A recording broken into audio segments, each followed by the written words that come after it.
আজকে দুপুরের জন্য আমি রান্না করতেছি লাউ মাছের তেলাপিয়া মাছের মাথা দিয়ে লাউ রান্না করব। প্রত্যেকটা মেয়ে মানুষের জীবনে মেয়েদের কষ্ট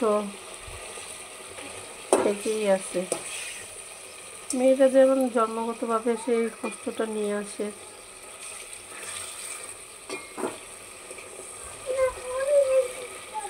মেয়েদের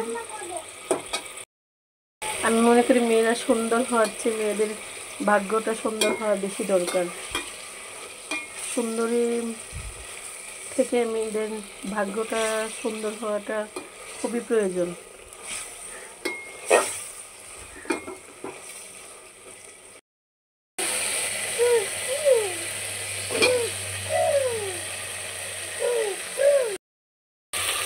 আমি রান্না করতে আসলে আমার মেয়ের সামনে দিয়ে দাঁড়ায় থাকবে, চিল্লাচিল্লি করবে।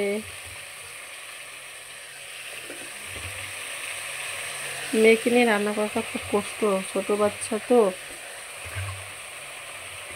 দোয়া করবেন সবাই আমার মেয়ের জন্য, আমার জন্য, আমার পরিবারের জন্য।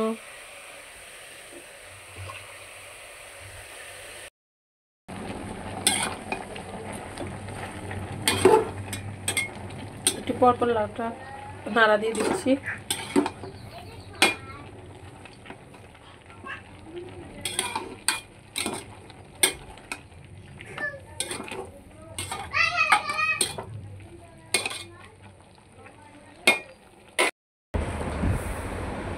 আজকে দুপুরের জন্য আমি রান্না করলাম লাউ, তেলাপিয়া মাছের মাথা দিয়ে লাউ রান্না করলাম।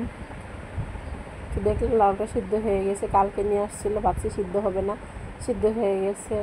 তো খেতে একটু লবণ দেখলাম, ভালো হয়েছে, খেতে ভালোই লাগছে, হয়ে গেছে। আমি এখন নামিয়ে নিব। আমার হাজব্যান্ড লাউ খাওয়ার জন্য খুব পাগল। আসসালামু আলাইকুম, কেমন আছেন সবাই? দেখি লাউ রান্না করে শেষ করে আবার আমি লাকড়ির চুলায় ভাত বসিয়ে দিলাম। একদিকে ভাত বসিয়েছে, গ্রামের মধ্যে একদিকে ভাত বসাইলে আর সবাই এসে পাশে বসে থাকে, যে সবজি কাটার থাকলে কেটে দে। আমার সবজি ওরা কেটে দিচ্ছে, আমি ভাত বসলাম, সবজি করছে। এদিকে কি দাও?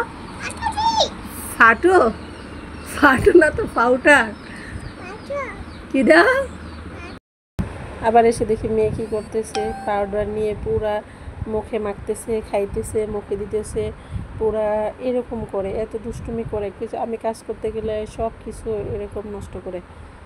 তো কার কার ঘরে এরকম এক পিস আছে সবাই কমেন্টে জানাবেন। আমার মেয়েটা এত দুষ্ট, কোনো কিছু ওর জন্য রাখতে পারে। দেখেন মুখটার কী অবস্থা অবস্থা করছে, মানে এরকম দুষ্টুমি করে বলা মানে বলাই যায় না। আর কোনো কিছু তো বলতে পারি না ওর বাবার জন্য, কিছু বললেই ওর বাবা আমাকে চিল্লাচিল্লি করে, মেয়ে দুষ্টুমি করবে, মেয়ে নাকি ছোটো বাচ্চারা দুষ্টুমি করেই, কিছু বলা যাবে না।